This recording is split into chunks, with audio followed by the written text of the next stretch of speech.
느티나무 하나 때문에 3대가 쫄딱 망할 뻔한 이야기가 있습니다. 조선시대에는 실제로 집터를 잘못 잡으면 벼슬길이 막히거나 자식복이 끊기고 대대로 흉하게 될 수도 있다고 믿었는데요. 그런데 이런 일이 실제로도 있었습니다. 조선시대에 있었던 놀랍고 흥미로운 이야기, 오늘은 여러분께 이 이야기에 대해 들려드리겠습니다.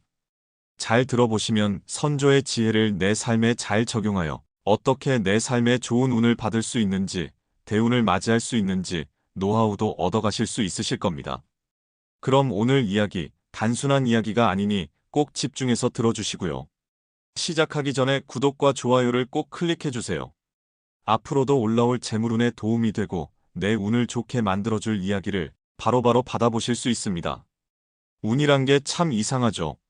눈에 보이지도 않고 손에 잡히지도 않지만 어느 순간부터 뭔가 달라졌다는 느낌이 분명 들 때가 있기 때문이죠.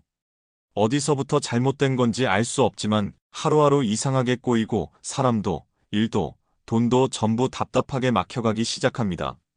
조선시대에도 실제로 그런 일이 있었습니다. 대대로 벼슬을 해오던 한 가문. 하지만 집터를 옮긴 뒤 몇 달 만에 일이 달라지기 시작했습니다. 처음엔 그저 스쳐 지나갈 수 있는 작은 징후였지만 나중에야 알게 됩니다. 모든 게 그때부터 무너지고 있었다는 것을 말입니다. 집터 하나가 바뀌고 나서부터 시작됐죠. 그 집의 느티나무 한 그루가 화근이었지만 처음엔 그걸 별일 아니라고 대수롭지 않게 생각했습니다.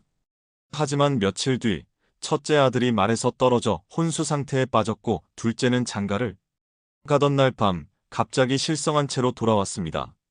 이후로도 기이한 일들이 이어졌고 동네 사람들은 그 집을 기운이 꺾인 집이라 부르기 시작했죠. 이건 단순한 우연이었을까요? 아니면 터가 바뀌며 시작된 운의 반전이었을까요? 이 이야기는 조선시대에 실제로 전해지던 몰락한 가문의 집터와 풍수에 얽힌 생생한 이야기입니다. 계속해서 들어보시면 놀라운 지혜를 얻게 되실 수도 있을 겁니다. 고종 2년, 가뭄이 이어지던 해였습니다. 그 집은 원래 괜찮은 집안이었습니다. 선대는 벼슬도 했고 마을에서도 존경받던 가문이었죠. 하지만 문제는 집터를 옮긴 다음부터 시작됐습니다. 직원 한 명이 집안에 들어왔고 이렇게 말했습니다. 이 터는 산의 기운이 막혀 있어 자손이 끊기고 재물이 말라갑니다. 당시 집주인인 김대감은 고민 끝에 집을 옮기기로 합니다. 직관이 추천한 터는 큰 개울 옆 남향으로 트인 자리, 길지라 불릴 만큼 명당이라고 했죠. 그래서 종들을 동원해 석 달 만에 집을 새로 지었습니다. 대청마루부터 안채, 사랑채까지 모두 새로 올렸고 기와도 직접 구워올 정도로 정성을 들였다고 합니다. 그런데 집을 옮기고 한 달도 지나지 않아 첫째 아들이 말에서 떨어졌고 정신을 잃었습니다. 그 다음은 둘째 아들. 혼례 당일 갑자기 비명을 지르며 쓰러졌고 며칠 뒤엔 누가 와도 눈도 마주치지 않았다고 합니다. 동네 사람들은 처음엔 탈이 났다고 생각했습니다. 하지만 김대감은 뭔가 이상하다고 느꼈습니다. 그는 다시 직원을 불렀고 직원은 집 앞마당을 가만히 둘러보다가 이렇게 말했습니다. 여기에 절대 자라면 안 되는 나무가 올라왔습니다. 바로 느티나무였습니다. 느티나무는 조선시대에서 그늘의 기운, 즉 양보다 음이 강한 나무로 여겨졌습니다. 게다가 그 자리는 원래 장독대를 두던 자리였다고 합니다. 조선 풍수에서는 장독대가 숨을 쉬는 자리, 즉 집안 기운이 드나드는 통로로 여겨졌는데 그 자리에 느티나무가 자라면서 기운의 흐름이 거꾸로 막혔다는 해석이 나왔습니다. 직관은 말했습니다. 이 나무가 그늘을 만들고 그 그늘이 기운을 눌러앉히고 있습니다. 이 상태가 지속되면 집안의 사람뿐 아니라 재물도, 이름도 모두 눌려버릴 겁니다. 김대감은 며칠 밤을 고민하다 결국 그 나무를 뽑기로 합니다. 그리고 신기하게도 그날 밤부터 첫째 아들은 눈을 뜨기 시작했고 둘째는 비몽사몽 중에도 말이 조금씩 다시 나오기 시작했습니다. 김대감의 집처럼 집에 들어선 지 얼마 되지 않아 사람에게 병이 나거나 갑자기 말수가 줄고 우울해지며 잠을 제대로 못 자는 경우 조선시대 사람들은 이걸 단순한 병으로만 보지 않았습니다. 이런 변화가 생기면 제일 먼저 집의 숨구멍, 즉 기운이 드나드는 자리부터 살폈다고 전해집니다. 집에는 보이지 않지만 기운이 통하는 길이 있다고 했습니다. 문지방, 장독대, 우물, 마당 한가운데처럼 사람이 자주 오가는 곳, 자연과 닿는 지점이 그런 자리입니다. 이 자리에 가림막이 생기면 그게 바로 집의 숨통을 막는 시작이 된다고 여겼죠. 특히 느티나무 같은 큰 그늘 나무는 기운을 눌러버리는 상징으로 받아들였습니다. 실제로 조선시대 풍수책 택리지에서는 그늘 아래 마루를 두지 말라. 그 집은 항상 냉기와 눌림 속에 머무른다는 문장이 등장합니다.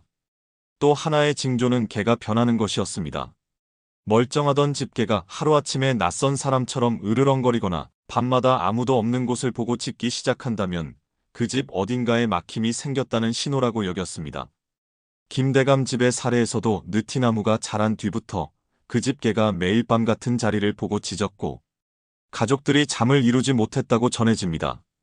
이런 전통적 신호들은 지금 생각하면 미신 같을 수 있지만 당시 사람들에게는 아주 실질적인 경고였습니다. 왜냐면 조선시대 사람들은 기운이 멈춘 곳에 병이 생긴다고 믿었기 때문입니다. 몸도, 집도, 나라도 기운이 잘 흘러야 한다는 생각이 생활 깊숙한 곳에 깔려 있었습니다. 조선에서 풍수는 단순히 집을 짓기 위한 도구가 아니었습니다.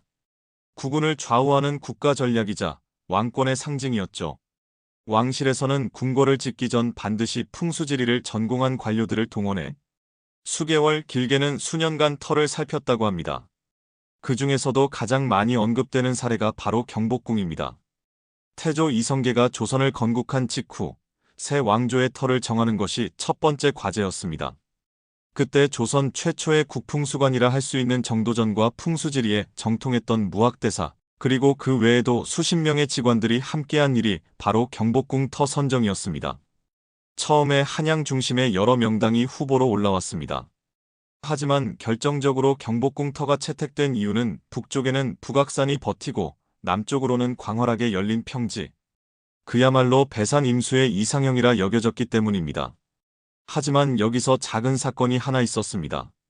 궁궐을 짓던 중 어느 날 무학대사가 공사를 멈추게 합니다. 이유는 단 하나. 좌청룡과 우백호의 균형이 맞지 않는다는 것. 풍수에서는 궁을 짓는 자리에 좌우의 산이 균형을 이루는 걸 중요하게 여겼는데 경복궁은 좌측 인왕산 청룡이 너무 높고 우측 낙산백호는 낮았던 겁니다. 무학대사는 이렇게 말했다고 전해집니다. 청룡이 백호를 누르면 왕실의 남자들이 단명하고 여인의 기운이 강해진다. 그 말을 들은 이성계는 결국 낙산 일대에 인공숲을 조성해 지형의 균형을 맞추려 했고 심지어 낙산이 낮다는 이유로 우측 담장의 높이를 낮게 좌측 담장은 높게 지어 외형상 균형을 맞췄다는 기록도 있습니다. 이 사건 이후로 조선 왕실은 궁궐뿐 아니라 사대부 집안의 대저택을 짓거나 왕릉 자리를 정할 때에도 풍수를 빠뜨리는 법이 없었습니다. 그만큼 자리를 잘 잡는 것은 곧 권력을 지키는 일이라 여겼기 때문입니다. 지금으로부터 약 300년 전 조선 후기 충청도 공주에는 작지만 이름난 선비 가문이 하나 있었습니다. 이 집안은 3대에 걸쳐 모두 진사나 생원에 급제했고 지방 관직에도 많이 배출된 유서 깊은 가문이었죠. 마을에서는 사대부 중에 사대부라며 모두가 존경했습니다.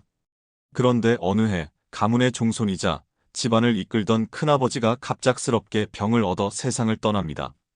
제사를 지낼 장소가 없어 종가에서는 부랴부랴 묘자리를 알아봤고 한양에서 내려온 직원 하나를 불러다 묘지를 정하게 됩니다. 하지만 문제는 그때부터 시작됐습니다. 묘를 쓴 지 1년도 채 안 되어 둘째 아들도 병으로 쓰러지고 종손의 부인도 원인 모를 병으로 일찍 세상을 떠납니다. 가세는 기울기 시작했고 집안에 나가던 관직도 끊겼습니다. 3대 동안 단 한 명도 과거에 급제하지 못했고 한때 번듯했던 종택도 장마 한 번에 무너지고 말았죠. 기이한 일이 반복되자 후손 중 하나가 몰래 한양에서 다시 직원을 불러 묘 자리를 확인하게 합니다. 직원이 묘 앞에 서더니 한참 동안 말없이 땅을 바라보다 이렇게 말했습니다. 이곳은 원래 음산한 기운이 넘치는 사렬입니다. 양기와 조화를 이루지 못하고 자손의 맥을 끊는 자리입니다.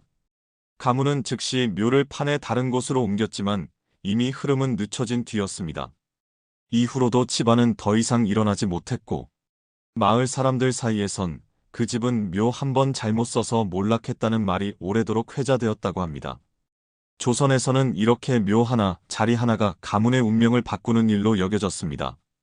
단순히 미신이 아닌 살아있는 사람에게 영향을 주는 기운으로 생각한 것이죠. 그 흐름이 지금까지 이어졌고, 지금도 어떤 자리에 어떤 물건을 두는지에 따라 집안의 분위기와 삶의 방향이 달라진다고 믿는 이들이 많습니다. 우연이 반복되면 그건 더 이상 우연이 아닙니다. 묘 하나로 3대가 무너졌다는 그 집안처럼 지금 이 순간 우리 곁에 있는 작은 물건 하나, 어쩌면 삶의 흐름을 가르는 분기점일 수도 있습니다. 사람들은 늘 큰 결정을 통해 운명을 바꾸려고 합니다. 하지만 조선 사람들은 달랐습니다. 작은 방향 하나, 앉는 자리 하나, 무심코 둔 물건 하나로 사람의 운이 달라진다고 믿었죠. 그 믿음은 300년이 지난 지금도 무언가 잘 풀리지 않을 때 사람들이 집안 분위기부터 바꿔보자며 가구 위치를 옮기고 물건을 정리하는 모습 속에 조용히 살아있습니다. 운은 어느 날 갑자기 오지 않습니다. 기운이 흐르는 길 위에서만 비로소 방향을 바꿉니다. 혹시 요즘 들어 뭔가 답답하다는 생각이 들었다면 가장 가까운 공간부터 한번 바라보세요. 특히 가족 모두의 시선이 머무는 거시의 중심이 되는 자리에 무엇을 두고 있는지를요. 그 시작이 작더라도 한 번의 정리가 집안의 기운을 바꾸고 삶의 흐름까지 바꾸는 전환점이 될 수 있습니다. 앞으로도 이처럼 집과 삶의 흐름에 관한 이야기 가볍게 들을 수 있지만 깊이 남는 이야기들로 다시 찾아뵙겠습니다. 구독과 좋아요, 알림 설정까지 해두시면 다음 이야기도 놓치지 않고 들으실 수 있습니다. 정리 하나가 변화의 시작이 되기를 바랍니다.